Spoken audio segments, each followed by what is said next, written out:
오늘 말씀 함께 나누도록 하겠습니다. 오늘 말씀의 주제는 나의 간증, 나의 복음이라고 하는 주제입니다. 로마서 16장 25절에서 27절까지의 말씀입니다. 자, 함께 찾으신 줄 알고 읽도록 하겠습니다. 시작. 나의 복음과 예수 그리스도를 전파함은 영세전부터 감추었다가 이제는 나타나신 바 되었으며 영원하신 하나님의 명을 따라 선지자들의 글로 말미암아 모든 민족이 믿어 순종하게 하시려고 알게 하신 바 그 신비의 계시를 따라 된 것이니 이 복음으로 너희를 능히 견고하게 하실 지혜로우신 하나님께 예수 그리스도로 말미암아 영광이 세세 무궁하도록 있을지어다. 아멘. 여러분, 로마서에서 사도 바울이 표현한 표현 중에 되게 독특한 표현이 하나 있는데 그게 바로 나의 복음이라는 표현입니다. 나의 복음. 이 표현은요, 복음이 추상적으로 하나님이 혼자서 일방적으로 다 이루어 놓으신 내용만을 이야기하는 게 아니라 이 복음이 바울이라고 하는 한 사람 개인 안에 실제가 되어지고 체화가 되어지면서 이 체화가 되어져서 실제로 드러나게 된, 그래서 삶의 전반적인 모든 영역에 실제로 영향력을 행사하게 되어진 상태를 말하게 되어지는 거예요. 그 표현을 하고 싶었던 모양이에요, 바울이. 그래서 그냥 이 복음이 완전한 복음, 예수 그리스도의 복음, 선지자들의 글과 약속으로서 보장이 되어 있는 복음으로서 계속 앞서서 표현하거든요. 서신서들마다. 그러니까 공적인 복음이죠. 굉장히 오피셜한 복음. 그러니까 이건 하나님으로부터 하나님이 이루신 내용에 대해서 쭉 정리한 그 복음이 선포되어짐과 동시에 사도 바울은 이 나의 복음이라고 하는 표현을 통해서 그 어마어마한 복음이 내 삶 가운데 실제로 접해지고, 먼저는 귀로 들었어요. 듣고 사도 바울 같은 경우는 예수님을 직접 보기도 했죠. 보고 그 다음에 이 지성의 영역 안에서 내가 지금까지 알고 있었던 가치관들과 알고 있었던 성경의 지식들이 왁 깨져버리는 게 단순히 박살나는 것만이 아니라 성경으로 다시 이렇게 착착착 꿰어 맞춰지는, 중구난방 있었던 구약의 내용들이, 그래서 그냥 행위로만 남았고 형식으로만 남았었던 구약의 내용들이 예수님이 딱 끼어 들어오고 나니까 이게 쫙 끼어지는 거예요. 그래서 예수님이 마지막에 하셨던 말씀 중에서도 이 성경이 다 모세의 글과 시편과 선지자의 글들과 이 모든 것들이 나를 가리켜 기록된 거라고 이야기했거든요. 그 초점대로 읽으니까 구약이 쫙 펼쳐지는 거예요. 지성에까지 새롭게 하심을, 지식에까지 새롭게 하심을 받은 뿐만 아니라 마음과 열정과 지정의 이 모든 영역에 실제가 되어진 경험. 그러니까 이건 객관적인 내용이 그냥 이론으로만 존재했을 뿐이게, 만약에 냅뒀으면 그랬을 텐데, 나의 복음이 됐다는 말은 이게 내게 됐다는 거예요. 내 삶 구석구석에 다 차지하게 됐다는 거죠. 이렇게 됐을 때 이제 나의 복음이라고 표현하고 싶었던 것 같아요. 그래서 실제로 한 개인에게 작용되어지는 걸 말하는 겁니다. 실제로 요 안에서 역사하는 거, 성경적 표현은 역사, 그리고 실제로 우리 삶 가운데 작용되어지기 시작한다 라는 표현이죠. 그래서 로마서의 흐름과 문맥을 가만 보면요, 서신서도 그렇고 로마서도 그렇고 나머지 서신서들도 그렇지만 이 로마서의 흐름과 문맥을 보면 절대 예수님에 대한 설명으로 그치지 않습니다. 예수님과 예수님께서 이루신 일들, 그러니까 구약에 일어났었던 예언들이 예수님으로 어떻게 짝짝 맞아 떨어졌는지에 대한 이론적 설명으로 끝나는 책이 아니에요. 로마서는 철저하게 그 어마어마한 하나님의 은혜와 그 진리의 내용들이 바울의 한 사람 안에 얼마나 진짜 실제로 이루어졌고, 이게 내 삶 가운데 이게 막 모든 영역을 다 차지하기 시작했으며 이게 체화가 되기 시작했던, 그래서 그 내용을 이야기하는데 뭔가 하나님은 살아계십니다 학문적으로 이야기하는 게 아니라, 와, 어떤 느낌인지 아시겠어요? 네, 같은 내용인데 하나님은 살아계세요, 하나님 천지를 창조하셨습니다, 하나님이 글쎄, 이야, 이런 느낌. 그래서 에베소서에 보잖아요, 감탄사 연발이에요. 감탄사가 찬송하리로다 막 이러면서 감탄을 연발해. 이게 그 내용이 그냥 이론적으로 정리하고 깨달음으로만 머문 게 아니라 내 삶 가운데 실제 체화되기 시작했다라는 거예요. 그러니까 막 이게 탄성이 나오는 거예요. 지식의 깨달음이 이루어지고 그 안에서 내 정서와 내 모든 의지가 내 삶의 구석구석 미치는 모든 영역에 이 복음이 실제로 영향력을 행사하기 시작한 거죠. 그래서 로마서는 절대 학문책이 아닙니다. 신학에 굉장히 중요한 기반이 되어지는 책이기도 하지만 학문적 접근이 아니라 이 복음이, 객관적 진리의 복음이 한 사람과 한 개인에게 어떻게 체화될 수 있는지에 대해서도 굉장히 구체적으로 서술하고 있는 게 로마서입니다. 그래서 이 표현을 썼던 것 같아요. 나의 복음이 되었다. 그것이 남의 복음이 아니라 다른 사람 그리고 하나님만 이루신 내용이 아니라 그 복음이라고 주셨는데 그게 진짜 나에게 기쁜 소식이 되었다. 나의 복음이 되었다라고 표현하는 그런 표현으로 썼다는 거죠. 그래서 사도 바울이 사울 일적부터 율법을 가지고 막 신음했던 시간들이 있었어요. 그리고 또 예수님을 만나게 되면서 부딪혔던 진리가 학문적 깨달음으로 끝나는 게 아니에요. 여러분 진짜 이거 중요한 건데 먼저는 깨우쳐지고 맞네, 그러네, 이게 죄구나, 이게 은혜구나, 이게 복음이구나 라고 지식적으로 이해되고 깨달아지는 거 굉장히 중요합니다. 중요한데 문제는 거기서만 깨달은 건 아무런 의미가 없어요. 정말 아무런 의미가 없어요. 사도 바울이 성경에 정통했어요. 성경에 정통했었고 그 브리스길라와 아굴라가 지나가다가 아볼로를 만났는데 아볼로도 예수님을 뺀 채로 성경에 정통했어요. 그래서 십자가의 도에 대해서 예수 그리스도에 대해서 풀어 설명했더니 아볼로가 그래서 확 눈이 떠진 거예요. 사도행전에서 눈이 확 떠지면서 성경이 쫙 깨어지는 걸 경험하게 된 거죠. 지식적인 깨달음과 학문적 정리는 굉장히 중요한 부분이긴 하지만 여기서 멈췄다. 그럼 아무 의미 없습니다.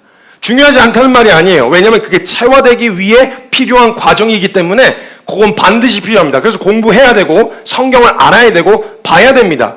밑도 끝도 없이 성경 없이 그냥 체험과 느낌으로만 가는 거 정말 위험한 겁니다. 그래서 지식적인 깨달음과 학문적 접근, 성경에 대한 이해 이게 반드시 필요하지만 여기서만 머물러 있으면 무서운 괴물 되는 거예요. 무서운 괴물 됩니다. 이게 체화되진 않았는데 일단 이걸 맞다고 설명을 해야 되겠으니까 그냥 지식적으로 서로 난도질하고 약간의 오류를 용납하지 못하고 서로 안에서 계속 싸움과 치고받고 싸움질만 하게 되어지는 거예요. 그래서 사도 바울이 사울 일적부터 그 씨름했던 시간 예수님을 만나게 되면서 부딪혔던 진리가 학문적인 깨달음으로 끝난 게 아니라 실제로 자신의 삶 가운데 이게 어떻게 체화됐었는지. 그래서 로마를 보면 6장까지 쭉 이야기한 다음에 그 사도 바울 안에 사울 일적에 혼자 율법 앞에서 몸부림을 어마어마하게 치면서 겪었었던 그 과정을 통해 이 예수 그리스도의 은혜가 딱 들어오고 나니까 이게 확 만나가지고 나의 절망과 그래서 준비하신 하나님의 은혜가 딱 만나니까 그제서야 은혜가 은혜되기 시작하는 거예요. 와, 이거였구나. 그러니까 막 로마서 8장에 탄성이 터져 나오잖아요. 그리스도 예수 안에 있는 자에게는 정죄가 없다. 생명의 성령의 법이 우리를 죄와 사망의 법에서 해방하였다. 그리고 로마서 10장으로 넘어가면 율법이 사람이 연약해서 율법으로서는 사람으로서는 할 수 없었던 일을 주님은 하실 수 있다. 다 이루어 놓으셨다. 이걸 깨달아지니까 이게 은혜로 다가오기 시작하는 거예요. 그러니까 주님 앞에 기꺼이 드리는 일과 주님 앞에 뛰어들고 헌신하고 막 이렇게 하는 일이 시켜서가 아니라 그렇게 해야만 해서가 아니라 이게 딱 정리가 되고 나고 체화가 되고 나니까 하지 말라고 뜯어 말려도 뛰어들게 되어지는 거예요. 심지어 에베소서는 옥중서신 중에 하나로 알려져 있는데 그걸 쓰면서도 막 감탄이 터져 나오는 거예요. 그냥 막 찬송하리로다. 막 자기 처지 형편하고 전혀 상관없어요. 이것만 생각하면 그냥 막 터져 나오는 거죠. 이런 정서가 느껴지는 체화된 실제가 된 그래서 그 경험을 만약에 학문적 접근으로만 한다면요.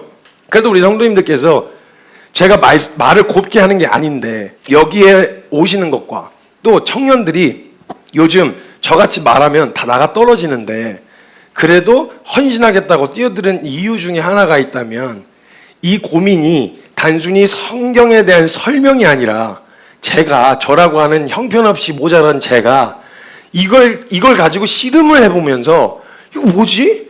왜 이러는 거지? 내 안에서 왜 이런 감정이 찾아 들어오는 거지? 내 안에서 왜 이런 반응이 있지? 이게 맞는데 왜 나는 안 믿어지지? 라고 하는 시간을 통해서 겪었었던 경험이 진리는 그대로인데 이걸 알아가고 그걸 내 삶에 체화되어지는 과정 가운데 겪었었던 이 몸부림 저는 이거 누구에게도 도움될 거라고 생각을 해본 적이 없었거든요. 전 제가 약간 이상한 놈이어가지고 제가 이게 발상이나 생각 자체가 일반적이지 않아서 제가 약간 또라이라서 그런 줄 알았어요. 속된 말로 제가 약간 똘끼가 이렇게 있어가지고 저만 그런 줄 알았는데 밖에 나와보니까 저보다 또라이가 많은 거예요. 그러니까 제가 하는 이야기가 나도 그 고민했었는데 나도 그 고민했었는데 그러니까 듣다 보면요 청년들과 이제 질문을 받게 되어졌을 때 엔간한 질문을 전문 지식이 필요한 영역이 아닌 이상 제가 질문 때문에 당황했던 적이 별로 없어요. 엔간한 질문들을 다 해본 거예요. 그래서 막 부딪혀보고 왜 사랑 왜 안 돼? 이렇게도 해보고 저렇게도 해보고 하는 그 씨름들과 그 과정들 있잖아요. 이 과정들을 통해서 제시를 하게 되어지니까 뭔가 설교를 들으면 내 얘기하는 것 같고 나 저격하는 거 아니야? 이런 생각이 들게 되어지는 건 여러분들뿐만 아니라 먼저 저에게 주님이 저를 저격하셨기 때문에 그런 거거든요. 제 안에서 일어난 실제적인 싸움들과 실제적인 방향과 가이드를 해줄 수밖에 없게 되어진 건 제가 그렇게 배웠으니까. 그래서 청년들도 또 감사하게 또 말씀을 들으러 오고 또 헌신하기도 하고 성도님들이 제가 뭐가 있다고 여기 이렇게 오시냐고요. 다 한 달까지씩 하시던 분들인데 근데 그런 부분이 사도 바울도 마찬가지예요. 학문적으로 주님을 따라가. 주님을 따라가는 게 뭔데요? 그게 뭐 어떤 건데요? 이걸 그냥 학문적 접근으로 설명이 잘 안 된단 말이죠. 주님께 순종해야 되고 다 알죠. 주님을 사랑해야 되고 안다고. 은혜를 감사하게 생각해야지 아는데 도대체 내 안에서 일어나는 이런 반응들과 정서들에 대해서 설명을 안 해주면 실제적인 영역이니까 체화되면 그래서 어떻게 되는 건데 아니 체화하려면 어떻게 해야 되는 건데 이거에 대해서 가이드를 해줄 수가 없는 거예요. 학문적 접근은. 근데 사도 바울 같은 경우는 그래서 복음은 절대 학문적 접근으로 끝나서는 안 되는 내용이었어요. 그래서 뭘 이야기하냐? 자신의 과정을 이야기하는 거예요. 이 복음이 체화되기까지 자신 안에 어떤 시름들이 있었는지. 그래서 이게 내용이 객관적인 내용과 학문적 내용이 내 삶에 딱 되어졌을 때 이건 실제야. 이건 사실이고 우리 안에 실제로 일어나는 일이라는 걸 분명하게 로마서라고 하는 가이드를 통해서 지금 우리의 싸움이 어떤 방향으로 가야 되는지 우리를 가이드해주는 그런 책이 됐어요. 로마서가. 그러니까 너 이런 과정을 겪으면 이렇게 될 거야. 요 과정에서 요 다음 장 요렇게 될 거야. 요가 반응이 나오지. 요건 요런 거야. 이렇게 아주 실제적인 가이드를 해주는 게 바로 로마서란 말이죠. 그래서 로마서 자체가 학문적 접근을 넘어서서 한 사람에게 복음이 실제가 되는 과정을 다루고 있어요. 그러면서 그 복음을 나의 복음, 자신의 복음이라고 표현하고 이야기했던 거예요. 마찬가지로 우리에게 복음이 나에게 진짜 실제로 복음이 되는 건 정리하고 깨달아지는 것만을 의미하는 게 아니에요. 우리에게 실제가 되기 위해선 반드시 아까 말씀드렸던 것처럼 깨우쳐야 되고 깨달아야 되는 것이 맞아요. 물론 어떤 특별한 경험을 통해서 확 하고 이제 막 발견하고 실제로 보거나 듣거나 어떤 설명할 수 없는 과학적으로 설명할 수 없는 그런 자연 법칙을 거스르는 그런 현상들을 보게 돼서 깨달아지기도 하지만 그거 가만히 내버려두면 그 자극을 따라가게 됩니다. 그래서 반드시 그 내용들은 전부 다 성경을 근거하고 있어야 돼요. 성경의 증거를 받아야 돼요. 예수님도 오죽하셨으면 얼마나 혼란스러운지 이 땅이 혼란스러운지 아셔서요. 예수님은 철저하게 구약의 증거를 받은 대로 움직이셨어요. 만약에 그냥 하면 진짜 속된 말로 개나 소나 다 자기가 그리스도다 메시아다라고 요즘 같은 시대에도 등장하는데 보혜사라는 분이 한 분 계세요. 이 땅에 이제 지금 거의 이제 껄떡껄떡 하고 계신데 자기는 안 죽는다고 주장을 하시는 분이 계세요. 빨리 돌이키고 회개하시기를 바라는데 그 남들 많이 속인 그 죄값은 또 주님 앞에서 정산을 하지 않을까 싶으신데 얼른 돌이켜야 되겠으나 자기가 보혜사인데 글쎄 몇 년 전에 3사 방송국에 나와가지고 3사 방송국 카메라 앞에서 사과를 하는 보혜사. 죄송합니다. 저희가 방역을 못했습니다. 이러면서 저기를 하는 보혜사 이만이라고 하는 분이 계세요. 분이 아니고 돼지 같은 애가 하나 있는데 요 애가 아주 많은 사람들 속여가지고 거기 특히 간절한 사람들 마음 막 가난하고 간절한 사람들 홀랑 넋을 빼놔가지고 거기 둘러빠져서 속이는데 그래서 예수님도 증거를 받으셔야 했단 말이죠. 검증. 그게 바로 구약이었어요. 정확하게 성경에서 예표하고 있었던 그 내용 그대로 이루시는 예수님으로서 등장하실 수밖에 없었다라는 거죠. 오죽했으면 세례 요한도 맞아요? 예수님 오시겠다던 그분 맞습니까? 이렇게 물을 정도였으니까 솔직한 말로 요즘 같은 시대에 어떤 분이 와가지고 구약만 있다고 생각해보세요 우리가. 근데 어떤 사람이 와가지고 제가 그리스도인데요? 제가 하나님의 아들인데요? 근데 행색은 너무 사람이야. 그냥 좀 순하고 착한 사람. 근데 그런 사람 보면서 메시아군요 이렇게 바로 믿을 사람이 어디 있겠어요? 검증이 있어야 되겠죠. 그게 바로 구약. 그걸 거쳐야 했었단 말이죠. 그래서 반드시 학문적으로 정리되고 깨달아지는 거 이거 굉장히 중요하고요. 실제가 되기 위해서는 깨우치고 깨달아야 돼요. 동반되어져야 되긴 해요. 그러나 복음은 절대 거기서 끝나지 않아요. 거기서만 끝나면 복음의 진수를 경험하기가 진짜 어려운 거죠. 이해, 납득, 깨달음 정리가 아니라 그 정리된 내용이 이제 흡수되어지기 시작하거든요. 우리의 삶에 실제로 흡수되면서 마음과 지성과 감정과 의지와 그 다음에 이 모든 삶의 영역에서 이게 묻어나기 시작한단 말이에요. 그러니까 이 사람들 보면 그리스도인들 같은 경우는 왜 그리스도인이라는 별명이 붙었냐면 뭘 찔러도 예수님이야. 뭘 어떻게 해도 예수님이고. 그러니까 그리스도로밖에 설명이 안 되는 사람. 그래서 그리스도인들, 예수쟁이 이렇게 표현하기 시작한 거예요, 사실은. 그러니까 그렇게 우리의 삶 가운데 실제가 되어져야 된다는 거죠. 오해하지 마세요. 학문이 의미 없다는 얘기가 아닙니다. 학문이 반드시 전제되어 있어야 됨이 맞습니다. 공부해야 돼요. 주어들은 이야기로만 나는 복음을 알아요. 나는 그 내용을 알고 있어요. 라는 걸로 절대 이해하시면 안 되고, 제가 늘 말씀드리지만 오늘 설교를 들으셔도 가서 성경으로 한 번 더 검증하셔야지 지금 바로 믿으시면 안 된다고요.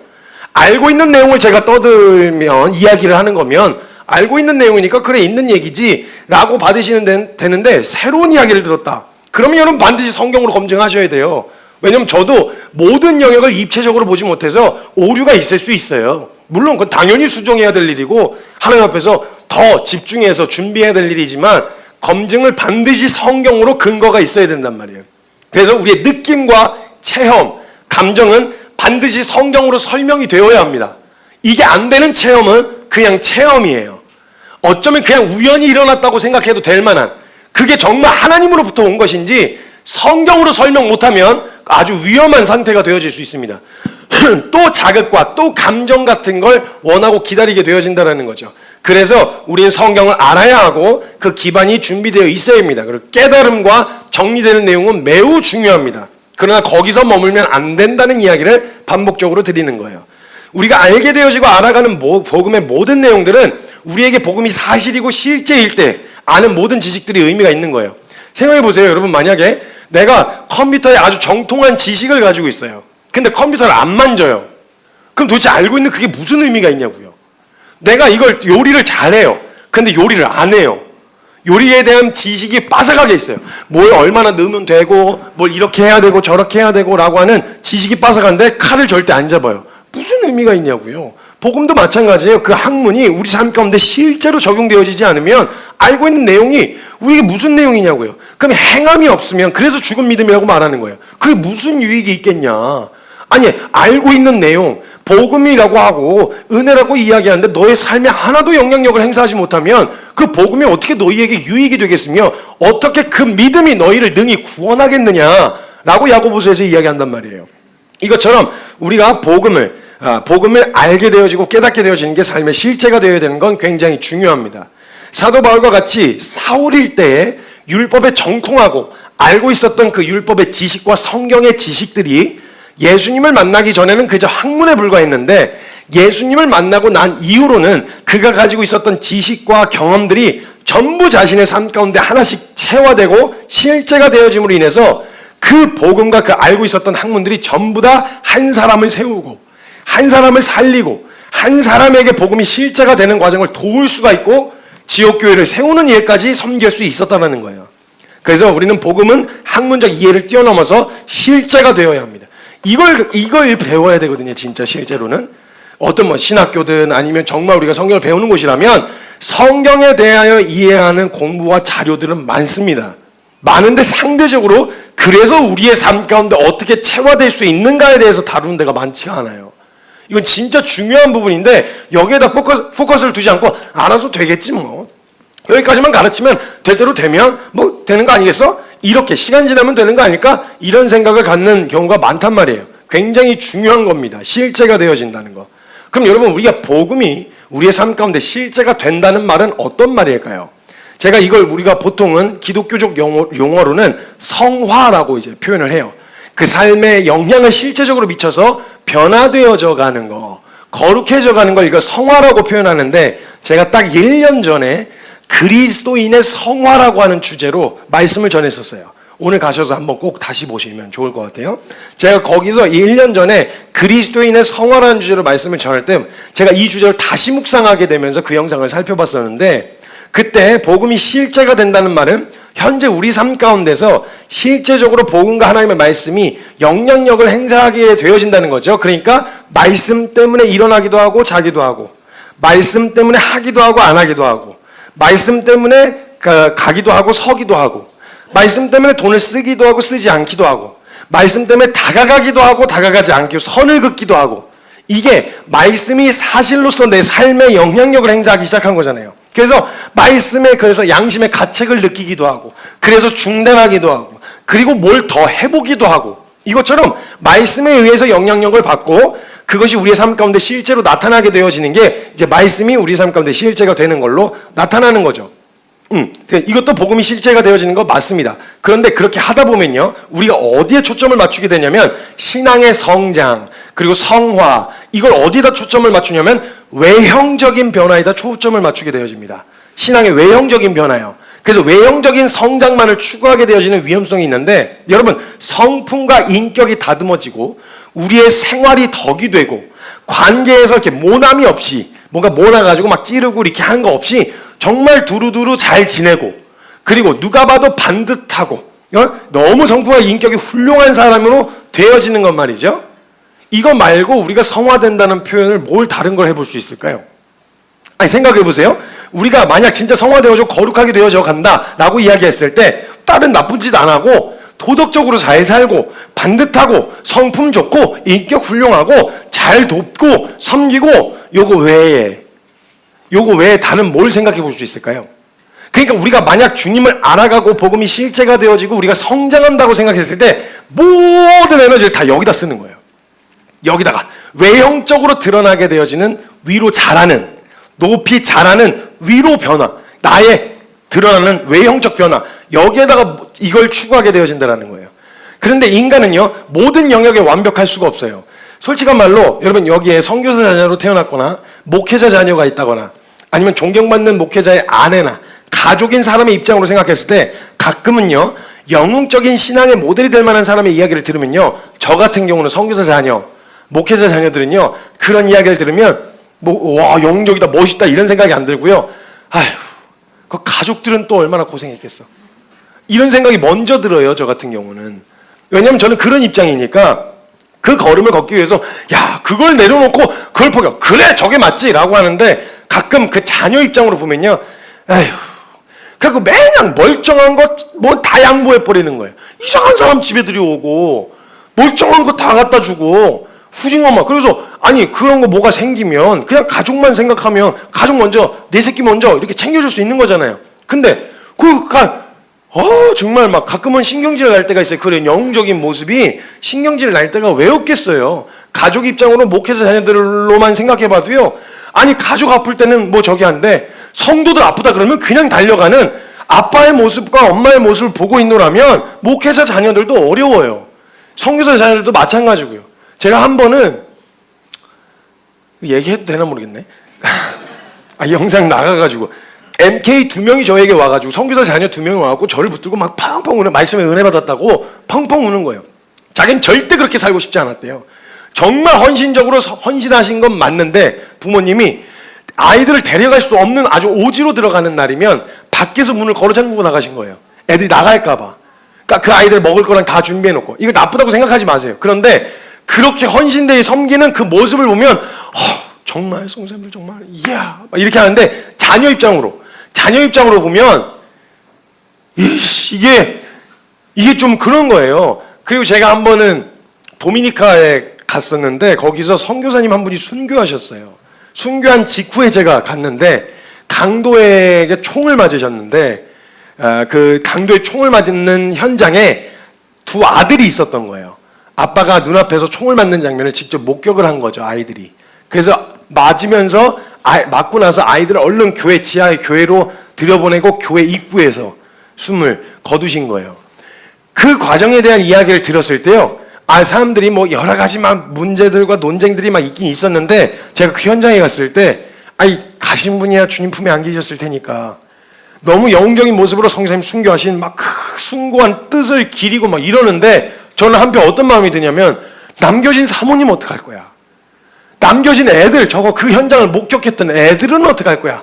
그러니까 사람이요, 표면적으로 외형적으로 도덕적인 거 좋아요. 누구를 기준으로 도덕적이어야 될까요? 아니, 밖에서 외형적으로 도덕적인 건 좋은데 그 도덕이요, 너무 이렇게 맞춰져 있잖아요. 그럼 만약에 밖에서 반듯하고 너무 도덕적인 사람이 집에 오잖아요? 피곤해요. 치워라, 그렇게 버리면 안 된다, 뜯어라, 뭐 비닐은 분리수거해야지 이러면서 하나하나 물고 늘어져 보세요. 그 도덕성을 가지고 피곤해진다니까요. 그러니까 그 도덕이 누구를 기준으로 도덕적이어야 될까요? 그럼 그 덕이 되는 삶이 누구를 기준으로 덕이 되는 삶이 될까요? 분명히 밖에서는 존경받아요. 저도 존경해요. 저도 가족으로서 존경하고 저도 어떻게 하다 보니까 그런 삶을 또 뒤따라 살게 되어졌고 저도 그런 마음으로 선교사님 아니면 아버지가 목사님 이러면요 다들 싫어하는 아이들 그렇게 많지 않아요. 완전 극과 극이긴 한데 싫어하는 애보다 정말 야 그렇게 헌신돼서 사는 거 보면 그런데 자기는 살고 싶지 않다.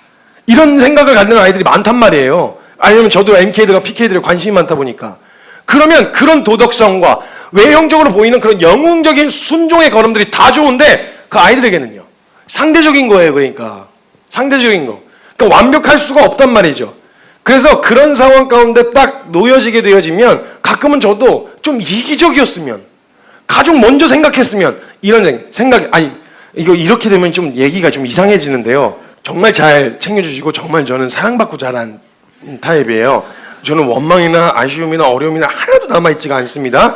근데 이제 그런 아이들을 많이 만나다 보니까 제가 드리는 말씀이지 제가 어렵다는 이야기가 아니고요. 예, 오해 안 하셨으면 좋겠어요. 그러니까 뭐 이런 것도 눈치 보고 살아야 되나 이런 생각들이 가질 때가 있단 말이죠. 그렇기 때문에 외형적으로 보이고는 단호한 모습, 이면에는 다른 부분들도 존재한다라는 거예요. 그렇다고 가족들에게만 집중하면 그런 사역들을 또 할 수도 없잖아요. 성도들 입장에서는 가족들은 자기네 가족들은 엄청 신경 쓰네 이러면 또 그것도 어렵거든요. 그러니까 너무 상대적인 거예요. 그래서 1차원적으로 보여지고 드러나는 모습 자체를 가지고 신앙의 성장으로 보는 게 그래서 위험하다는 거예요. 그냥 단지 도덕적이다. 도덕적인데 뭘 기준으로 도덕적일까요? 세상의 법으로 도덕적일까요? 아니면 뭐 어떤 기준으로 도덕적이어야 되나요? 선을 행하는 건 어느 정도의 기준과 어느 정도의 수준이어야 할까요? 선을 행하기 위해서는 반드시 내 것을 떼어놓아야 되는데 내 가족도 살펴야 되고 내 가까운 사람들도 있는데 이 사람들의 필요는 뒤로 하고 여길 먼저 도왔다. 그럼 이 사람들은 선이라고 생각하지 않을 수도 있지 않냐는 거예요. 그래서 우리가 신앙의 성장을 목표를 표대를 우리가 말씀을 알아가고 복음이 실제가 되어지는 그 과정을 외형적인 변화, 즉 도덕적이어지고 성품과 인격이 훌륭하게 되어지는 것 자체로만 이해를 하면 이런 오류가 범해진다고요. 어디로 가야 되는지 방향을 잃어요. 나중에는 성품과 인격이 훌륭하다 이 말은 다른 말로 이해하면 착하다 이 말 아니에요. 근데 여러분 착한 게 진짜 답답할 때가 있거든요. 아니 그때는 할 말을 해야지. 할 말을 해야지. 그걸 바보처럼 그러고 있어. 그래서 아니요 제가 막 이렇게 하는 것만이 착한 게 아니거든요. 뭐 어떤 기준으로 해야 되냐는 거죠. 그래서 1차원적인 외형적인 성장과 신앙의 성장을 추구하고 그리로 향하기 시작하면 이 변화 앞에서 반드시 어느 지점에 머무르게 되거나 벽에 부딪혀 갖고 방황하게 된단 말이에요. 1차원적인 부분이 아니고 그래서 많이 범하는 오류가 세상과 또 기독교인들에게 인정받는 믿음 이것을 우리가 신앙의 기준으로 삼을 때가 많은 거예요. 도덕적이어지는 것과 성품과 인격이 자라나는 거예요. 근데 이건 아주 부분적이고 부수적인 변화입니다. 딸려오는 변화여야지 이걸 목표로 신앙생활을 하면 안 된다는 거예요. 꼭 복음이 아니더라도요. 인생 한번 진지하게 살려고 한다면요. 그건 세월의 연륜을 통해서도 배울 수 있는 부분이에요. 너무 이렇게 힘주고 살지 말자. 좀 두루두루 그래 괜찮아. 그래 뭐 이렇게 어느 정도 성품과 인격이 다듬어지는 건 시간과 세월의 풍파를 통해서도 다듬어져요. 꼭 복음 때문이 아니더라도. 그래서 단순히 표면적으로 드러나는 변화, 성화, 즉 신앙의 성장을 그 변화, 드러나는 변화로 기준을 삼으면 안 되는 거예요. 제가 1년 전에 그리스도인의 성화라고 하는 주제로 말씀을 전할 때는 제가 어떻게 표현했었냐면 우리가 성화란 저에게 깨닫게 해주신 성화란 우리가 더 멋있고 두려워하지 않고 담대하고 그냥 저돌적이고 그리고 섬기는 일에 적극적이고 열정이 넘치는 모습으로 바뀌는 거 그리고 성품과 인격이 다듬어져서 내가 멋지게 변하는 것이 아니다. 왜냐하면 우린 세월이 지날수록 이게 어떤 부분은 세워지는데 어떤 부분은 또 무너져요. 예를 들면 저는 20대 초반 같은 경우는요 눈에 뵈는 게 없었어요. 진짜 눈에 뵈는 게 겁을 안 먹었어요. 겁을. 그러니까 웬만해서는 그냥 말씀 전할 때요 제가 20대 중후반 때부터 이제 말씀을 전하기 시작했는데 그 말씀 전할 때는요 제가 말씀드렸잖아요. 제가 제 영상 못 본다니까요. 미쳤나 봐. 내가 저러고 돌아다녔어? 이러면서 저 진짜 정신 나간 지 많이 했어요. 제가 한번 모 신학교 축제에 가가지고 뒤집어 놨었어요. 그냥 막 난리를 쳐놔가지고 막 총장님들 교수님들 다 앉아 계신데 막 보임 막 이렇게 해야지 막 이게 실제가 되는 거 아니냐고 막 이랬다. 다시는 안 불러요 저를 거기서. 저 거기서 매장 안 당한 게 기적이에요 진짜. 저도 그냥 하루하루 제가 여기 이러고 서 있는 게 하나님의 은혜라고밖에 설명이 안 돼요 저도. 근데요 시간이 좀 지났는데 시간이 지나고 나니까요 여러 가지를 경험하고 났는데 그때는 예전에는 생각하지 않던 겪어보지 않았던 것들을 겪어보고 나니까 겁이 생기는 거예요. 아 이런 표현들 좀 어려워하지 않을까? 이런 표현들이 논란이 되지 않을까? 이렇게 행동하면 이렇게 반응하지 않을까? 이런 것들이 많이 알게 되어지니까 오히려 예전에는 막 그냥 뭐 그런 거 어딨어? 그냥 막 복음이면 복음인 거지 뭐 이러면서 막 이러고 다녔는데 이제는 이걸 들으면 분명히 불편할 사람이 있을 거야. 이것 때문에 누구는 상처받을 사람이 이게 생각이 되어지니까 말이 이렇게 나오려다가도 이렇게 되어지는 이유. 그게 생기더라고요. 그러니까 시간이 지나면 더 멋있어지는 것도 있는데 어떤 부분은 또 허물어지는 영역이 있단 말이에요. 그러니까 우리가 더 나아진다라는 생각이 들진 않아요. 그래서 제가 1년 전에 뭐라고 했었냐면 우리가 더 멋있게 변하는 게 아니라 시간이 지날수록 우리는 더 겁이 많아진다. 근데 뭐가 성화냐? 그때마다 우리가 성화가 되어진다는 말은 우리가 내가 멋있게 변하는 걸 기대하는 게 아니라 주님을 점점 더 익숙하게 찾게 되어지는 사람. 옛날에는 젊었을 때는 혈기왕성하게 한참 버티다가 그냥 안 되네 주님 앞에 엎어져야 되겠네 이렇게 엎어졌다면 나중에는 그 경험이 노하우가 쌓여가지고 이제 뭔 일만 터져도 주님하고 그냥 엎어져 버리는 주님을 찾는 일에 익숙해져가는 거 이걸 이제 성화라고 제가 1년 전에 제가 깨달은 성화라고 1년 전에 이야기했었단 말이죠. 근데 그 과정을 통해서 1년 정도 지나면서 제 안에 계속 그것을 묵상하고 어디로 나아가야 돼? 분명히 더 자라가야 되는데 주님 안에서 자라가야 되는데 난 어디까지 자랄 수 있는가에 대한 부분을 고민하고 기도할 수밖에 없었어요. 그런데 그 1년이 지난 지금 복음을 알아가고 말씀을 알아갈 때 퇴보하는 게 아니라 한 걸음씩 나아가는 표대를 향하여 나아가는 우리의 모습이 어떤 모습이어야 하는가라고 생각했을 때 이 복음이 실제된다고 하는 성화의 또 다른 의미를 주님이 가르쳐 주셨던 건 깊이였습니다. 깊이. 여러분 외형적인 변화는 한계가 있습니다. 성장에. 착해지는데 얼마나 착해지시려고요? 착해지는데 어디까지 착해질 수 있을까요? 도덕적인 사람이 되는데 성품과 인격이 훌륭해지는데 어디까지 훌륭해지냐고요? 뭐 천상에 무슨 진짜 표현할 수 있는 뭐 어느 정도일지 모르겠지만 뭐 착해도 한계가 있잖아요. 성장에. 그 외형적인 성장에는 반드시 한계가 존재한단 말이에요. 그럼 이제 더 어디로 성장하냐고요? 이것도 했고 멋있는 믿음의 돌파도 했고 막 이런 상황도 받고 누구 용서도 해봤고 다 했어. 다 했는데 그 다음에 이제 어떻게 성장하죠? 뭘 어떻게 성장해? 그걸 딱 막 부딪히게 되어졌을 때 그만큼 제가 성장했다는 말이 아니라 이제 더 어디로 나아가야 되는지에 대한 방향을 잡으려고 할 때 주님이 정확하게 저에게 말씀해 주셨던 게 깊이였어요. 깊이. 우리가 추구하던 신앙의 성장과 성화는 대부분 표면적인 변화, 위로 자라는 것에 초점을 맞춥니다. 땅이 있으면 그 땅 위로 나와서 표면적으로 드러나는 것. 그러니까 그리스도인이면 이렇게 살아야지, 저렇게 살아야지, 교회 다니는 사람은 왜 저래? 뭐 이런 얘기도 결국은 다 표면적으로 드러나는 변화에 초점을 맞춘 이야기들이라는 거예요. 근데 진정한 신앙의 성장, 진정한 신앙의 성화는 깊이였다라는 걸 주님이 좀 가르쳐 주셨어요. 우리는 어쩌면 높아지는 데에만 집중하고 있는지도 몰라요. 결국 그러니까 나 이런 거 돌파해야 돼. 나 이런 거 해나가야 돼. 이런 결과를 보여야 돼. 참아야 돼. 사랑해내야 돼. 이렇게 해야 된다라고 하는 요거 중요한 겁니다. 위로 자라는 것도 중요해요. 근데 여기에만 초점을 맞추고 있다는 게 중요한 거죠. 내게서 당장 드러날 열매와 변화. 왜 이게 안 나타나나?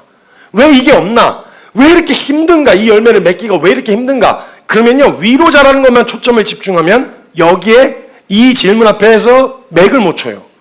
그냥 방황하게 되어지는 거죠. 길을 잃고. 근데 신앙의 가장 중요한 핵심은 깊어짐이었다라는 거예요. 모르는 것들은 깨달아 알아가고 발견하게 되어지면 되는데 저와 여러분 성경이 개정판으로 계속 새로 업데이트되고 새로운 버전이 계속 나옵니까? 아니. 그러니까 똑같은 성경인데 다른 버전이 나오기는 하는데 이게 1권이고 2권 성경이 따로 있고 3권 성경이 따로 있어요? 아니죠. 저희는 지금 성경 하나 붙들고 수십 년째 지금 하고 있는 중이에요. 제독률이 제일 높은 책이 성경이라대요. 그 책들 중에서 제일 많이 다시 본 성경이 그래서 자랑하듯이 이야기하잖아요. 몇 독 했는지 자랑하듯이 얘기하는데 도대체 똑같은 내용. 똑같은 내용. 근데 창세기 1장부터 요한계시록까지 이야기를 하는 이 내용이 다 똑같은 내용. 워딩 하나 바뀐 게 없고 흐름과 맥락 하나도 바뀐 게 없는데 그걸 계속 같은 내용을 반복해서 본다는 말이죠. 근데 이 깊이란 알고 있던 것이 어쩌면 알고 있다고 생각했던 것들이 참된 의미를 발견하고 깊어지는 것을 말하는 거예요. 그래서 창세기 1장을 보고 한 장씩 읽으면 3년 반 좀 넘게 걸리거든요. 한 장씩 이렇게 읽으면 요한계시록까지. 근데 그렇게 해서 다시 1장 돌아오면요, 봤던 건데 알고 있다고는 이야기하는데 이 뭐 다른 의미로 다가오는 거예요.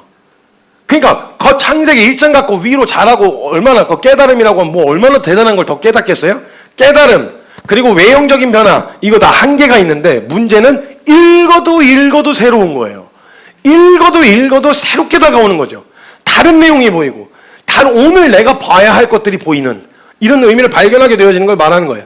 새로운 깨달음과 발견이 아니라 어쩌면 알고 있다고 생각하던 것들의 참된 의미를 다시 알게 되어지는 걸 말하는 거죠. 마치 사도 바울이 율법을 알고 있다고 생각했지만 그리스도를 통해서 다시금 그 율법 앞에 서게 되어졌을 때 이런 의미였어. 율법의 의미에 대해서 율법을 지키거나 율법적으로 살아가는 행동에 대해서는 뭐 예전이나 이후나 별로 안 달라질 거라고 생각하진 않아요. 사도 바울이 워낙 그런 사람이었어 갖고. 그런데 보여지는 형태와 행실에 대한 부분들은 얼핏 보면 그냥 비슷한데 알아가면 알아갈수록 요 깊이가 같은 내용인데 요 깊이가 달라지는 거예요.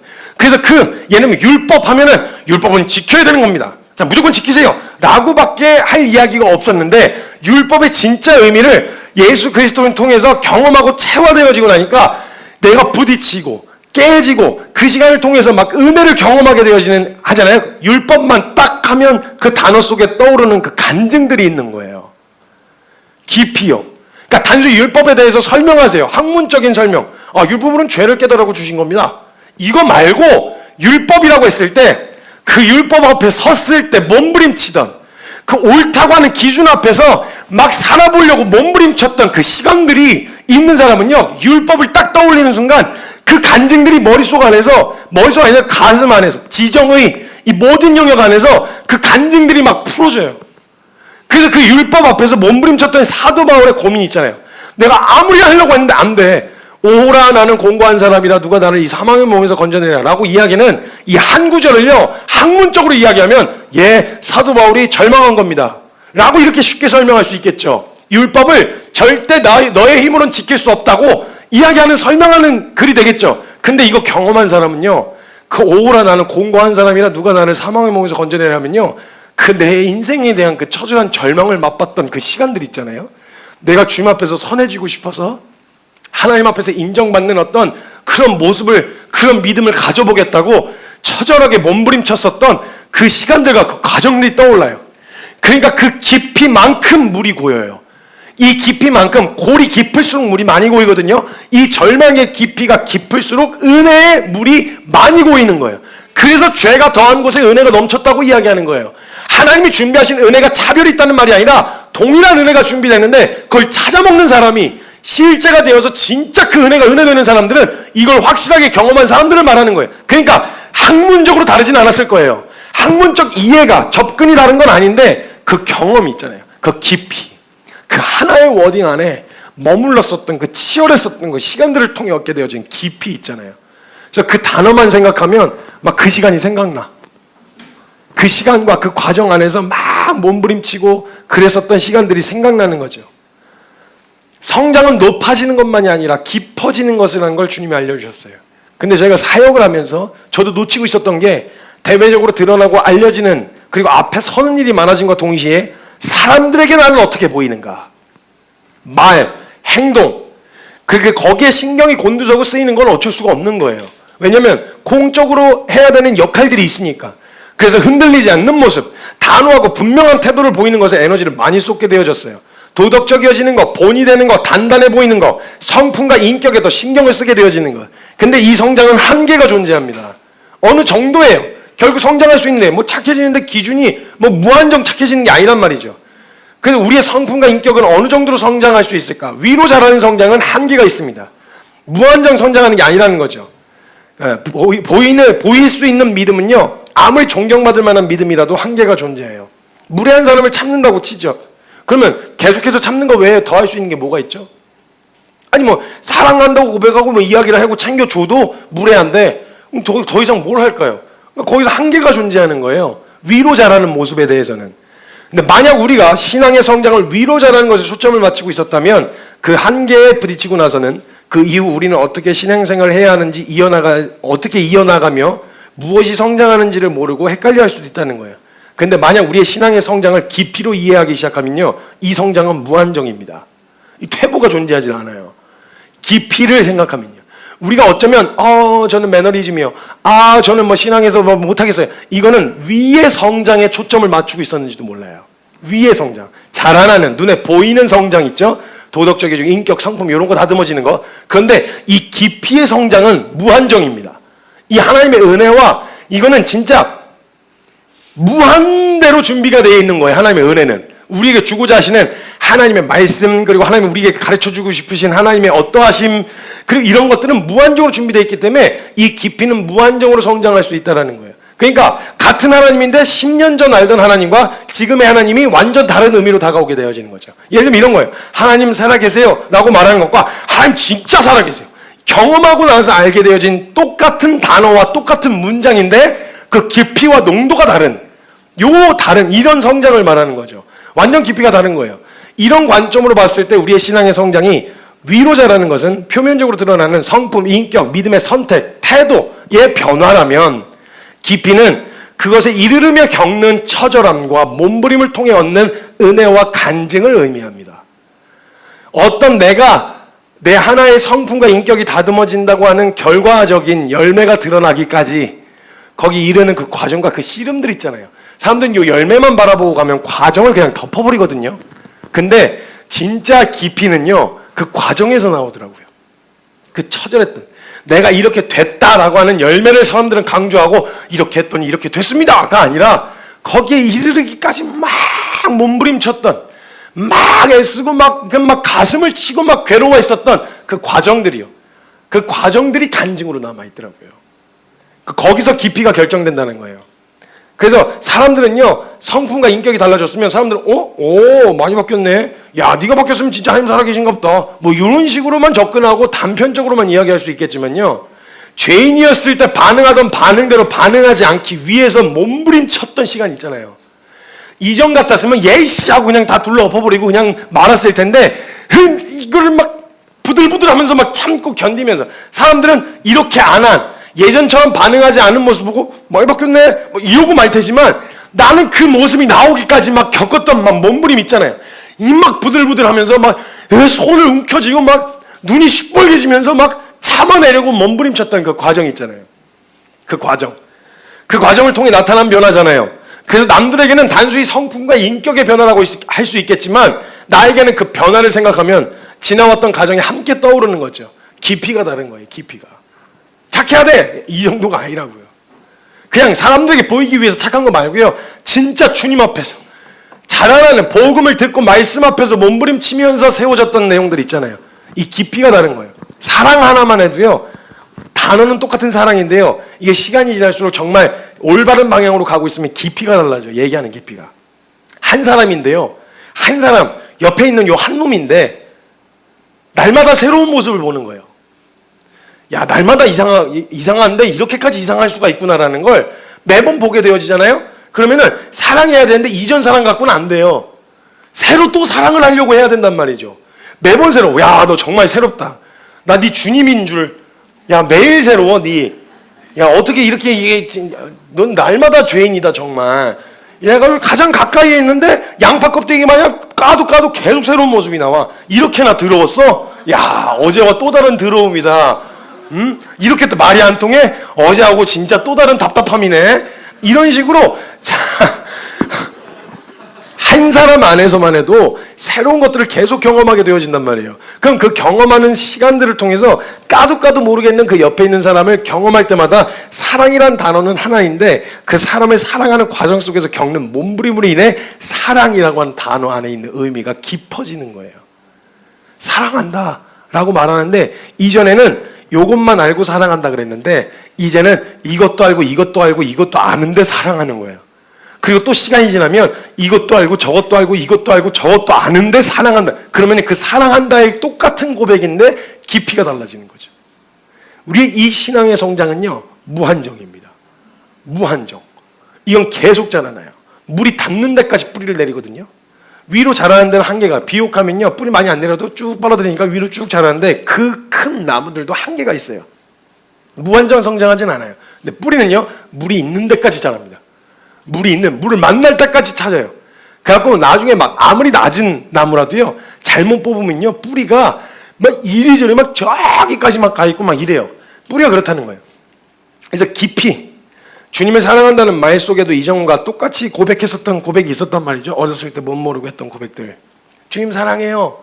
아 주님 저 진짜 너무 사랑해요. 근데 그 치열한 시간들을 겪어오면서 겪은 과정을 지나고 나서 한 주님 사랑해요라고 하는 그 고백이 다른 깊이로 다가온다는 거죠.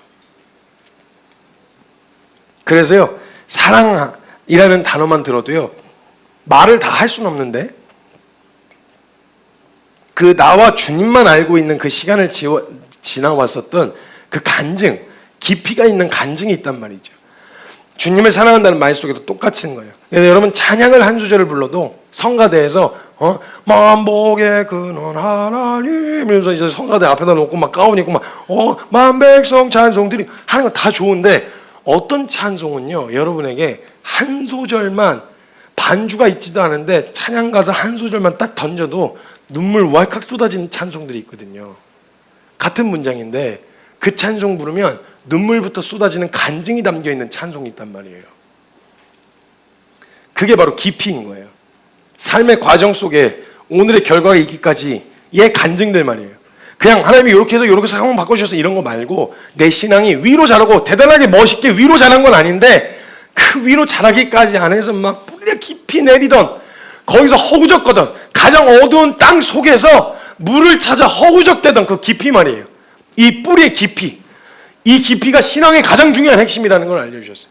위로 자라는 거에 초점을 맞추고 있는 사람들은 깊이 있게 밑으로 자라는 것에는 초점을 많이 안 두고 있는 거예요. 그리고 이 과정을 되게 소홀하게 여기고 이걸 아무것도 아닌 것처럼 취급해버려요. 그 과정은 아니야. 열매가 있고 결과가 있어야 이것도 의미가 있는 거지. 없으면 이거 아무런 의미가 없어. 그 어둠 속에서 막 해집으면서 방황하면서 물 찾아 헤매이던 그 과정을 성장이라고 생각 안 하는 거예요, 사람들은. 그래서 바뀌어야지, 그래서 도덕적이어야지, 그래서 성품과 인격이 훌륭해야지 요것만 추구하고 원한다는 거예요. 근데 여러분 진짜 그게 위로 열매가 딱 드러나는 순간에요 이 뿌리 안에서 그 막 헤매었던 그 모든 시간들 막 땅속에서 물을 찾아서 그 수맥을 찾아서 막 헤매던 그 시간들을 통해서 열매가 하나 작게라도 열매가 하나 딱 나타나잖아요. 그건 풍성하게 열매 많이 맺은 그런 거보다 정말 깊이 있는 이 열매 자체가 다른 의미로 다가오는 거예요. 남들은 그게 뭐야? 그 뭐 바뀐 거야? 남들은 그냥 되는 것도 있는데 그 뭐 달라진 거야? 이러는데 그 사람에게는 그 작은 열매 하나도 깊이가 남다른 거예요. 그렇기 때문에 우리가 믿는 복음과 하나님은 무한하신 분이시고 무한한 은혜를 준비해 놓고 계세요. 그렇기 때문에 우리는 인간의 언어로 이해할 수 있는 그리고 표현할 수 있는 것은 한계가 있지만 우리의 신앙은 더 깊어질 수 있는 거예요. 저는요 그 여러 가지 찬양 중에 저의 메들리가 있거든요. 찬양 중에 제가 한번 예전에 제가 혼자서 여기서 그 주일 예배 대신에 여러분을 저의 기도의 골방으로 초대해 드린다고 하면서 제가 불렀었던 메들리가 찬양 메들리로 찬양 예배를 드렸었어요. 그러면 그때 주셨던 마음과 그런 상태에서 불렀던 찬양들을 이렇게 고백했었던 찬양들이 있는데 일단 한 가지는 찬양이긴 한데 음악성을 포기했어요. 박자고 나발이고 뭐 다 포기했어요. 그리고 그 찬양들은요 전 정박으로 세션이 들어가고 악기가 들어와서 같이 연주하면 전 그 찬양 못 불러요. 박자를 못 맞춰요. 박자 맞춰서 불러본 적이 없어서. 그렇다고 박치는 아닌데요. 그 찬양을 부를 때 그 심적 상태가 박자 맞춰서 음정 맞춰가면서 코드 맞춰가면서 부를 상태가 아니었었어가지고 그 찬양을 부를 때는요 세션으로 부를 때 만약에 예배팀이 나와서 이렇게 예배를 하면서 그 찬양이 흘러나오잖아요. 그러면 그 찬양을 이렇게 따라 부르지를 잘 못해요. 박자를 놓쳐서 자꾸 저만 부르던 스타일들이 있는 거예요. 근데 그때 그 한 소절이 딱 떠오르면 그러니까 막 크게 하지도 않아요. 그냥 기도실에 들어가가지고 그 어떤 찬양을 딱 하나 부르면요 그거 부를 때 그 느껴지던 그 느낌, 냄새, 분위기, 내가 그때 느꼈던 정서, 이게 다 떠오르는 그런 찬양들이 있거든요. 한번 이런 찬양이, 제가 자주 부르던 찬양 중에 하나가 그 요새 그 이집트 왕자라고 하는 그 애니메이션에서 나오는 그 찬양이에요. You Know Better Than I라고 하는 찬양인데, 물론 영어로 부른 건 아니고 이제 한국 번역으로 제가 이제 불렀는데, 그 찬양의 내용이 길을 안다고 그렇게 생각했죠. 제가 노래로 안 부르면은 이게 가사, 길을 안다고 그렇게 생각했죠. 주님, 다 이해할 수 없지만 그 길을 따랐죠. 하지만 이고 절망의 창살 안에 주 내 마음의 문을 열 때 진실을 깨닫죠. 당시 그게 감옥에 갇혔을 때 부르던 노래거든요.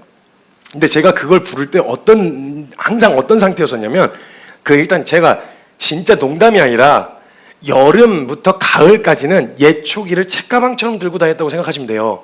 제 하던 일들이 거의 한 10여 년은. 그러니까 그걸 예초기를 책가방처럼 메고 다녀서 항상 제가 그 상태로 일을 마치고 오면 휘발유 냄새가 진짜 안 가시거든요. 잘 그 하중을 메고 있으면. 그럼 기도실에 혼자 이렇게 조용하게 해 질 때쯤에 그 느낌이 있어요. 물론 이렇게 드라마틱하진 않았어요. 근데 상상해 보세요.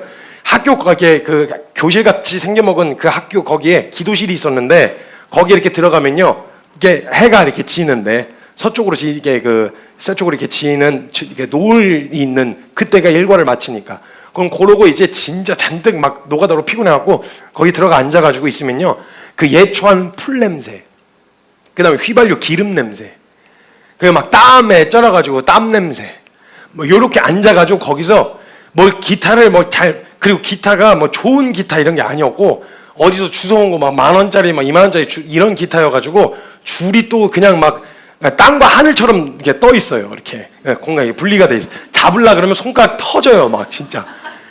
그래서 소리도 잘 안 나는 기타를 붙들고 거기서 혼자서 뭐 박자 이런 거 전혀 신경 안 쓰고, 길을 안다고 그렇게 생각했죠. 다 이해할 순 없지만 그 길을 따랐죠. 하지만 이곳 절망의 창살 안에 주 내 맘의 문을 열 때 진실을 깨닫죠. 아무것도 안 보이는데 제 미래가 20대 초반에 그 펄펄하게 혈기왕성한 나이에 나 평생 이거 노가다만 해야 되나? 이런 상황에서 주는 다 아시죠, 나의 길을. 이 찬양을 부르면서 혼자서 뭐 계속 반복되는 똑같은 일상. 돈을 잘 버는 것도 아니야. 그 정도 노동이면 차라리 밖에서 노가다를 하는 게 낫지 않나 싶은 생각이 들 정도로. 근데 그렇다고 제가 거기에 친한 친구가 있는 것도 아니, 나이가 어릴 때 들어가가지고 또래 중에서 형제들 중에서는 친구가 없어서 다 10살 이상 차이가 나가지고 나왔을 때요, 그 공동체를 이제 나왔을 때요, 연락하고 남은 사람이 한 사람도 없었어요. 저한테 연락을 하거나 어떻게 지내냐고. 다 친구들도 없고 아무것도 없이 혼자 내동댕이 처진 것 같은 이런 상황. 되게 외로웠어요 그때. 제 기억 속에 막 끼고 싶은데, 장난기 많고 되게 관계하는 거 좋아해서 막 끼고 싶은데 안 껴주는 거예요. 그냥 잠깐 놀아주는 것처럼은 하는데, 제가 나이가 워낙 어리고 차이가 많이 나니까 잘 안 놀아주는 거예요. 그런 상황에서 이렇게 되게 쓸쓸하면 그 앉아가지고 뭐 그렇게 좀 찬양 부르고 했던 그 기억들이 우리 있는 거예요. 그래서 그 찬양 중에 한 소절만 불러도 그냥 눈물 폭 쏟아지는, 그 안에서 그 시간이 막 생각나는 거 있잖아요. 여러분들 속에 그 찬양 한 소절에 담겨있는 여러분 인생이 담긴 간증들이 있는 찬송이 있으시냐고요. 한 소절만 들어도 딱 그냥 막 그때 그 시간이 팍 떠오르는. 그래서 저는 그 찬양들이 있거든요. 뭐 할 수 있는 게 있어야지 거기서 섬에서. 그러니까 그냥 막 어디 가지도 못하고 뭐 이러니까 거기에 가갖고 그 교회에 가면요, 교회 진짜 멋있었어요. 교회가 딱 창문 열면 앞에 여기가 커튼이 쫙 열리면 이거 다 창문이에요. 통유리 앞에 바다가 있었군요. 교회가 나중에 꼭 보여드리면 좋겠네요 거기를. 근데 이제 쫙 열리면 거기다 이렇게 열어놓고 혼자 이제 안 되면 이제 커튼 젖혀져 있는 그 안으로 들어가가지고 혼자서 그 밖에서 바다 보면서 막 쓸쓸하고 막 진짜 마음이 쉽지 않을 때, 그럼 이제 혼자서 부르던 찬송도 있어요. 한번 제가 그 노가다 끝나고, 저희 이번에 공동체 공사하고 나서 노가다 끝나고 한번 불러줬었거든요. 저희 사역자 한 명 앉혀놓고 그냥 같이 갑자기 그냥 예배를 시작하게 됐어요. 막 그 고단할 때 부르는 맛이 있어요, 여러분. 그 찬양의 맛이 고단할 때 진짜 막 힘들고 지칠 때요, 그때 부르는 그 찬양의 맛이, 그 깊이가 있단 말이에요. 그래서 제가 거기 앉아서 딱 앉으면 괴로울 때 주님의 얼굴 보라 이러면요, 전 그 찬양 흘러나오면은 눈물 뜰 때 다 퍽 쏟아져요. 위로의 주님 바라보아라 힘이 없고 뭐 시달린 친구들아 이러면서 눈을 들어 주를 보라 이러면서 막 혼자서 박자고 나발이고 음정이고 뭐고 그냥 그 한 소절만 불러도 그냥 눈물 퍽 쏟아지던 그 찬양들이 있단 말이에요. 그리고 제가 그때 한번 여기서 저는 생각도 못했는데 그 찬양을 불렀었거든요. 예배팀. 예수는 나의 힘이요 예수는 나의 생명이라. 제가 그 박자에 못 불렀어요. 제가 항상 부르던 게 한 번 불러놓고 아휴 이러고 있다 예수는 나의 힘이요 하고 나서 한참 예수는 나의 생명이라 예수는 나의 참 기쁨 참 소망 예수는 나의 꿈이라. 그리고 저는 그 찬송가 우리 잘 알고 있는 나 같은 죄인 살리신 4절을 좋아하거든요. 거기서 우리 영원히 주님의 은혜로 해처럼 밝게 살면서 주 찬송하리라. 그건 막 이게 막 되게 고단하고 막 힘들면요, 거기 이제 여기 말고 거기는 괜찮겠지 뭐 이런 생각. 그리고 막 정말 막 힘들고 고단할 때 또 앉아서 사무실에 앉아서 구주를 생각만 해도 내 마음이 좋거든 주 얼굴 배울 때에야 얼마나 좋으랴. 그 다음에 막 진짜 막 완전히 거지같이 막 거지 깽깽이같이 막 멋있게 막 하고 싶은데 잘 안 돼가지고 막 감정에 휘둘려갖고 막 사고치고 나서 어려워지고 나서 들어가갖고 하면은 그 찬양 중에 그 나의 사랑 나의 어여쁜 자야 일어나 함께 가자. 그럼 또 막 여러분 안에 그 찬양 한 소절 안에 담겨있는 간증이요. 말은 똑같은 찬송이에요. 누군 성가대에서 나이스하게 부를 수 있어요. 근데 절대 나이스하게만은 이해가 되지 않는 그 한 문장과 한 소절이 있단 말이죠. 같은 찬양인데 그 깊이가 다른 거예요. 정말 여러분 다른 거 말고 정말 깊어지고 계시는 거예요. 위로 잘하는 거 말고요. 부딪힐 수 있어요. 깨질 수 있고요. 막 혈기왕성해서 막 혈기 부릴 때도 있고 넘어질 때도 있고 깨질 때도 있어요. 근데 여러분 그 시간을 통해서 깊어지고 계시냐고요. 우리의 신앙이 위로 자라는 것보다 깊이 자라는 거, 밑으로 자라는 거, 심기어지는 거, 깊이 뿌리 내리는 이런 신앙의 방향을 잡아야 된단 말이에요. 다른 누구는 몰라도 적어도 키퍼스 처치에 계신 분들께서는 위로 자라는 성장이요. 예, 그건 부수적으로 딸려오는 거니까 거기 말고 진짜 그 모든 한 가정 한 가정 깨달아 알게 되어지는 그 복음과 진리를 씨름하면서 막 체화하기 위해 겪었었던 그 과정들 있잖아요. 아프고 막 눈물 퍽 쏟아지고 하나님 원망하고 싶고 막 자빠지고 싶고 그냥 뒤돌아서 버리고 싶고 그 모든 과정들 안에서 작은 열매라도 하나 딱 맺히잖아요. 그 열매를 바라보는 사람들의 시선은 그게 뭐야? 라고 이야기할 수 있겠는데요. 그걸 보는 그 나하고 주님은 알아요. 나하고 주님은 그 작은 열매를 보면서 야 여기서 폈다 야 꽃이 야 너 진짜 안 필 줄 알았는데 너 폈다. 야 남들은 아무것도 아닌 것처럼 이야기하지만 그 꽃 한 송이 안에 담겨있는 깊이가 있는 거예요. 주님하고 나만 아는. 그래서 그 찬양 한 소절 부르면 왜 저래? 왜 저렇게 불러? 왜 저렇게 막 음정 박자고 나보이고 왜 자꾸 설교할 때 노래를 부르는 거야? 짜증나게. 이렇게 생각할 수 있지만요. 그 찬양은 그 음정으로 안 부르면요. 제가 그게 부르는 것 같지가 않아요. 내가 믿고 또 의지함은 내 모든 형편 아시는 주님 늘 돌보아 주실 것을 나는 확실히 아네. 여러분 우리 깊어졌으면 좋겠습니다. 이 깊이는 무한정입니다. 넘치도록 준비되어 있어요. 위로 자라는 것에 초점을 맞추느라 밑으로 잘할 생각 없이 그냥 그래 도덕적이어야지. 신앙이 공급받는 건 없이 그냥 도덕적이어야지. 성품과 인격을 잘 다듬어야지. 뭔가 돌파해야지. 사역적인 결과와 성공이 있어야지. 이런 거 말고 여러분 진짜 다른 사람들이 인정해주고 이런 거 말고 주님과 나만 아는 그 어두운 땅 속에서 해 짚으면서 물을 찾아 막 깊이 뿌리를 내렸었던 그 처절한 몸부림을 통해서 작은 열매 하나라도 맺지 않아요? 이건 얘기가 달라요. 이건 우리의 믿음 주님에게만 인정받으면 되는 거 아니겠어요? 사람들이 뭐라고 하든 그 꽃을 보면 주님하고 같이 즐거워하는 거예요. 하나님, 나 그렇게 막 진짜 안 되던 주님 이게 됐어요. 주님이 아시잖아요. 이거 내가 이게 얼마나 안 되는 사람인지. 근데 뭐 결과적으로 멋있다 엄청 대단하게 바뀌었다는 아닌데 이거 이렇게 되기까지 주님은 아시잖아요. 이 주님하고 나눌 수 있는 이 간증이요. 저는 간증이 있었으면 좋겠어요. 나의 복음이요. 내게 복음이 되고 내게 사실이 되는 은혜. 남의 간증 들으면서 대리만족 얻고 그런 거 아니라 우리가 말씀을 통해 씨름하는 과정을 통해서 깊어지는 그 은혜가 정말 여러분 있었으면 좋겠어요. 지난 시간을 통해 주님을 사랑한다고 고백했던 그 고백이 정말 오늘 다른 깊이로 다가오냐는 거예요. 주님께 정말 모든 것을 드리겠다고 헌신하고 뛰어든 그 고백이 오늘 정말 어제와는 정말 다른 깊이로 다가오냐는 거예요. 우리 정말 성장하고 있나요? 위로 말고요. 아래로요. 이건 누구도 확인이 안 돼요. 여러분과 주님만 아세요. 외형으로 드러나는 성장은 이야기할 수 있겠죠. 근데 그거 말고 여러분 정말 밑으로 성장하고 계시냐고요. 깊이 뿌리 내리고 계시냐고요. 저는 이 깊이 뿌리는 것이 먼저 이거 우선이 된 성도님들이 되셨으면 좋겠어요. 보여지는 거요.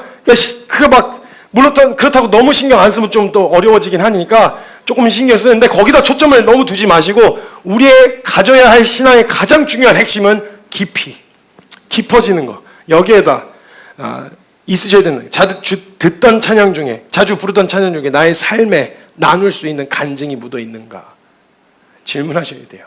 깊어지고 있는가 아니면 나 정말 위로 자라는 것에만 신경 쓰고 있었던 거 아니었나 이걸 돌아보셔야 된단 말이에요. 깊어지는 믿음 그 깊은 곳으로 우리 함께 걸어 들어갈 수 있었으면 좋겠습니다. 위로 자라기보다 깊어지는 믿음 그 믿음의 그 진짜 복음의 은혜를 경험하게 되시길 주님의 이름으로 축복합니다. 이제 같이 좀 기도합시다. 제가 이 단체와 교회를 시작하면서 항상 설명을 하면 제가 처음부터 시작을 했으니까 이야기를 할 수가 있는데 사역자들 같은 경우는 제 이야기를 하는 수밖에 없더라고요. 그리고 자기가 들어온 시점에서부터의 다윗의 열쇠를 이야기할 수밖에 없고 키퍼스 처치를 이야기할 수밖에 없더라고요. 그래서 제 안에 그런 마음이 들었어요.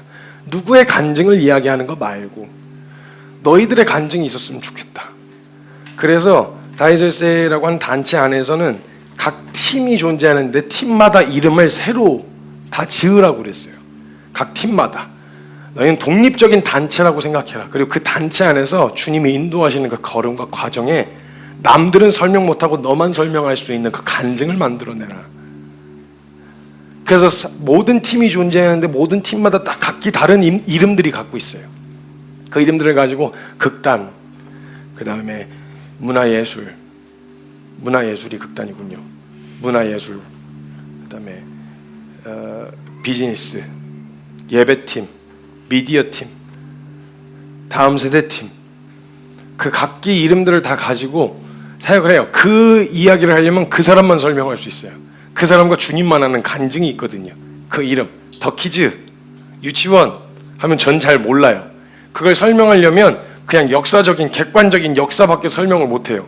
근데 그 안에서 그 과정을 지나면서 주님이 어떤 마음을 부어주셨고 그래서 어떻게 해왔는지 어떻게 순종하면서 몸부림쳤고 이런 과정 가운데서 얼마나 애타고 어렵고 힘들고 나도 방황하고 길 잃고 방황했었던 그 시간들이 있었는지 그 간증은 저는 얘기 못해요. 저 그냥 역사만 이야기할 수 있어요. 키퍼스 처치도 마찬가지예요. 교회 안에서 성도님들의 간증을 제가 대신해 줄 수는 없잖아요. 여러분의 삶을 제가 대신 살아드릴 수도 없어요.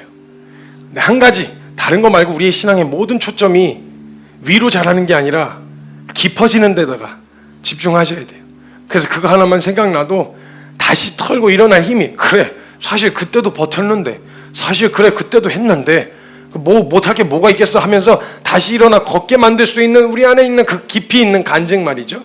그래서 막 주님을 사랑한다고 남발을 하고 다녔었거든요. 저도 남발을 하고 다녀서 제가 진짜 하나님의 은혜를 깨닫고 진짜 주님을 사랑한다는 고백을 하고 싶다. 근데 예전에 너무 남발을 해놔가지고 더 이상 할 말이 없는 거예요. 사랑한다는 말.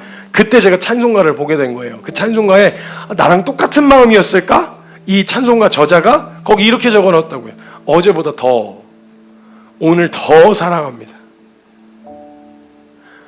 할 말이 그거밖에 없겠더라고요. 저와 여러분의 신앙 정말 깊어지고 계십니까?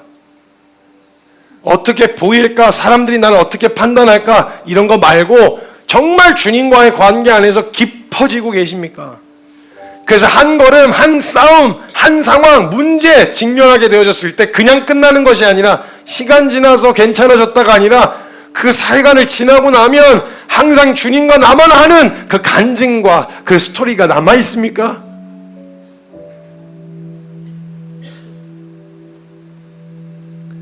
그 모든 시간들만 생각하면 제 안에서 막 벅차오르듯이 고백했던 가장 큰 절망을 맛보고 오호라 나는 공고한 사람이라고 고백했었던 사도 바울의 농도는 좀 달랐겠죠. 이 사람은 워낙 반듯한 사람이었으니까.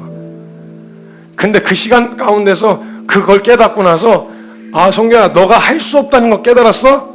됐다. 10년 만에 너 그거 깨달았니? 됐어. 너한테는 끝이지만 나한테는 끝이 아니야. 이걸 막 발견하게 되던 순간 아 그 10년의 시간의 절망이요. 제게는 그 10년의 절망. 그래서 그 은혜가 그만큼 왜 이렇게 확신에 차서 이야기하냐? 저는 잘났냐 못났냐 이거에 대해서 이야기할 때는 전 못났다고 이야기할 수밖에 없는데 하나님의 은혜는 확실하더라고요. 그걸 확신에 차서 이야기할 수 있게 하는 건 다른 게 아니에요. 그 간증이었어요. 나에게 복음이 된, 나의 실제적인 간증이 된, 우리 그 간증을 함께 주님과 만들어 갑시다. 이제 놓치지 말고 하나님의 주신 말씀들 놓치지 말고 찬양 한 구절만 불러도 그때 그 시간이 생각나고 그때 주님과 함께 걸었던 그 세월과 그 시간이 생각나는 그런 간증들이 만들어지는 걸음을 함께 걸어 나아갔으면 좋겠어요. 제발 좀 그만 좀 눈치 좀 보시고 사람들 보이기 위한 신앙생활 이제 좀 그만하시고 주님과의 깊어지는 주님과 함께 했었던 스토리가 남아있는 간증의 그 역사들을 함께 만들어갈 수 있었으면 좋겠습니다. 이 시간 같이 기도할 때 우리 하나님 우리 가운데 하나님 그런 간증들을 만들어가 주십시오. 하나님 우리 안에 그런 스토리들을 만들어 주십시오. 우리 그런 마음으로 좀 나아갈 수 있었으면 좋겠어요.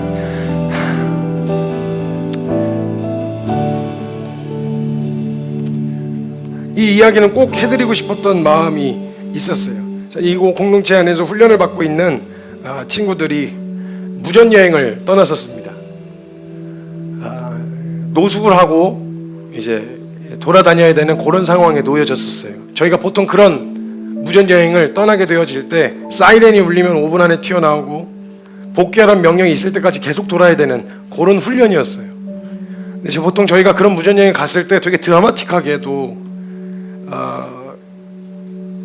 많은 특별한 사람들을 만나고 특별한 경험을 해서 먹고 마시고 이런 경험들이 있어갖고 그런 경험을 해주셨으면 좋겠다, 허락해 주시면 좋겠다는 마음이 있었거든요. 근데 계속 연락을 받는데 못 먹었습니다. 저희 그 이후로 아무것도 못 먹었습니다. 계속 주일날, 지난주 주일날 저녁에 출발을 해서 계속 연락을 주고 받는데 못 먹었다고 계속 얘기해요. 그래서 하나님 이게 좀 드라마틱한 뭔가가 있었으면 좋겠다 이렇게 생각이 되어지는데 사도행전을 본문에 따라 묵상하는데 사도행전 5장에 거기 그 사도들이 예수님 따라서 순종하면서 능력을 받는 장면이 나오더라고요. 상황은 안 바뀌고 그 이후로 더 안 좋아졌거든요. 근데 그 능력을 받는 장면들이 등장하는데 주님 저에게 물으시는 것 같았어요. 성규야, 너 지금 어렵고 치열한 그 과정이 너 앞에 앞으로 죽을 때까지 쭉 펼쳐져도 너 그래도 나야? 이 질문을 저에게 던지시는 것 같았어요. 그때 그 자리에서 아멘 했어요. 주님 뜻대로 살기로 했고 뒤돌아설 여지는 없습니다. 아멘입니다. 그리고 제가 수요일날 새벽에 제가 데리러 갔어요. 놀이터, 용산역 놀이터에서 침낭을 깔고 노숙을 하고 있는 훈련생들을 한 사람씩 깨우면서 제가 흔들어 깨웠어요. 깨워서 가자, 이제 집에 가자. 그리고 옆에 있는 사람 또 깨웠어요. 가자, 이제 집에 가자. 근데 마치 주님이 그렇게 고단하게 잠든 저를 나중에 깨우러 흔들어 깨우셔서 성규야 됐다, 이제 집에 가자, 고생했다 하고 주님이 불러주실 그날을 꿈꾸면서 오늘을 또 걷는 그 약속 붙들고 걸어왔었던 그 시간들이 생각났어요. 그래, 사람들 인정 따라 걸었던 거 아니고, 사람들 박수 받으려고 걸었던 거 아니고, 주님 따라 걸으려고 했었던 걸음이었다면 주님이 이 길 끝에서 꼭 주님이 진짜 따뜻하게 흔들어 깨워주시면서, 성교야 고생했다, 가자 이제 집에, 그 나아갈 본향을 생각하고 오늘을 또 걷는 그 모든 걸음 가운데 우리 주님 나라에서 교제할 수많은 간증거리 들고 우리 함께 만날 수 있었으면 좋겠습니다. 시간 같이 기도할 때요, 하나님 우리의 삶을 그냥 지나가듯, 시간 지나가듯 지나가게 두지 마시고 이 삶 가운데 하나님과 나 사이 안에 있는 하나님 이 스토리를 만들어 주십시오. 이 간증을 만들어가 주십시오. 저의 복음이 되게 하여 주십시오. 자, 같이 기도하며 나아갈 때 우리 사랑하는 주님의 이름 간절하게 한번 크게 부르짖고 동성으로 같이 기도하며 나아갑니다. 주여!